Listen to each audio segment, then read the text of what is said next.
আমি যদি দেশের প্রধানমন্ত্রী হই তবে সবার আগে এই পরীক্ষা ব্যবস্থাটা তুলে দেব।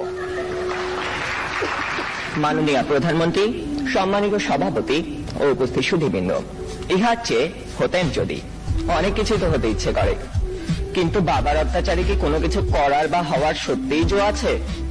এই তো কদিন আগে বাসার সবাই মিলে নাটক দেখতে বসেছে, আমিও পরিবেশের গন্ধ শুকে আস্তে আস্তে এগোচ্ছি কোন রকমের দর্শকের সাহিত্যে জায়গা দখল করার জন্য।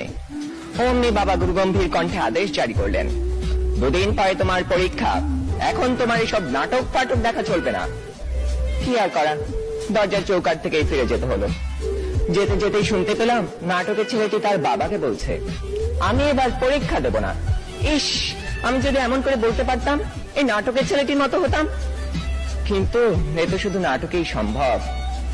আবার স্কুলের কথাই ধরুন না কেন, সব সময় পরীক্ষা লেগেই আছে। ক্লাস টেস্ট, সপ্তাহ Likey